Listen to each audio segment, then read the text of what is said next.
राधे राधे दोस्तों। आज की कहानी है मोबाइल। एक गांव में एक विधवा महिला मोबाइल ठीक करवाने के लिए मोबाइल की दुकान पर गई। वो बार बार गुहार लगा रही थी, तुमने इसमें कैसा बैलेंस डाला है, इससे मेरे बेटे से बात भी नहीं हो पा रही। बगल में खड़े एक लड़के ने दुकानदार से धीमी आवाज़ में कहा, इस बूढ़ी औरत का एक बेटा है सुरेश, और वो 50 एकड़ ज़मीन का मालिक है। इस बुढ़िया के पति की अभी हाल ही में मृत्यु हो गई। उनकी सरकारी नौकरी थी तो इसे पेंशन मिल रही है, लेकिन इनके बेटा बहू इनको अपने साथ नहीं ले जाना चाहते। इनको खेतीबाड़ी की देखभाल के लिए यहाँ रखा हुआ है। इतने बड़े घर में अकेलापन महसूस करती होगी, इसलिए अपने बेटे को फ़ोन करती है। मगर इनकी मॉडर्न बहू को ये बिल्कुल भी पसंद नहीं है कि उसका पति दिन में कई बार अपनी माँ से बात करे, इसलिए उन्होंने माँ जी का नंबर ब्लॉक कर दिया है।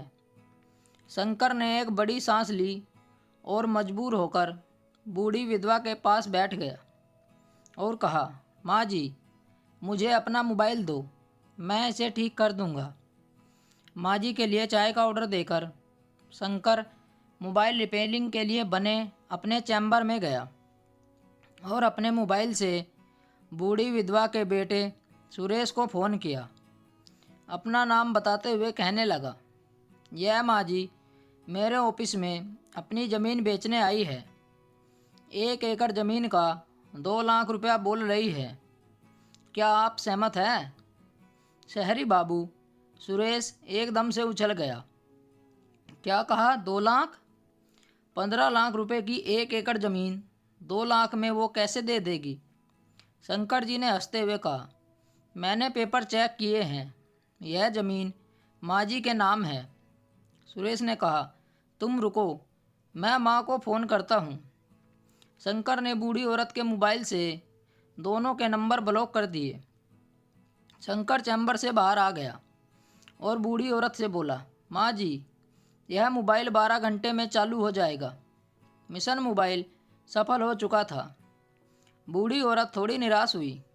शंकर ने कहा, माँ जी, मैं अपने गांव की तरफ जा रहा हूँ, चलो आपको आपके घर छोड़ दूँ। शंकर की तरफ देखते हुए बूढ़ी औरत ने कहा, बेटा, तेरे जैसे तो भगवान भी नहीं। फिर शंकर ने माँ जी को घर छोड़ दिया।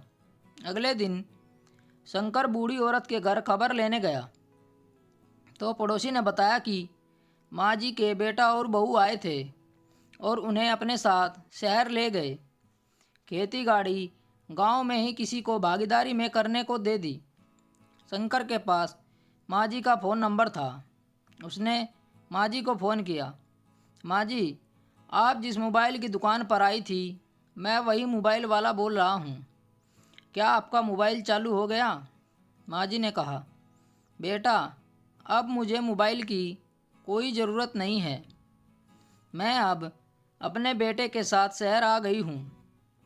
अब बेटा बहू मुझे अपनी नज़रों से दूर नहीं होने देते। मुझे और क्या चाहिए? फिर शंकर ने कहा, माँ जी, यह मेरा नंबर है। अगर आपका मोबाइल इस बार ख़राब हो जाए तो किसी तरह मुझे इस नंबर पर कॉल कर देना। दोस्तों, एक भले इंसान की वजह से एक बूढ़ी औरत का अपना घर हो गया। आज के समय में कई घरों में माता पिता को अपने बहू बेटों की अकल ठिकाने लगाने के लिए ऐसे ही कदम उठाने चाहिए। जिन माता पिता ने बिना किसी स्वार्थ के अपने बेटे की हर इच्छा पूरी की हो, जब बेटे की बारी आती है तो बेटे को अपने स्वार्थ के अलावा कुछ नहीं दिखता। स्टोरी को लेकर आपकी क्या राय है? नीचे कमेंट करके ज़रूर बताइएगा। ऐसी ही और बेहतरीन कहानियों के लिए हमारे चैनल को ज़रूर सब्सक्राइब करिएगा। मिलते हैं आपसे एक और नई कहानी के साथ। तब तक जुड़े रहिए हमारे चैनल के साथ। कहानी सुनने के लिए आप लोगों का बहुत बहुत धन्यवाद। राम राम दोस्तों।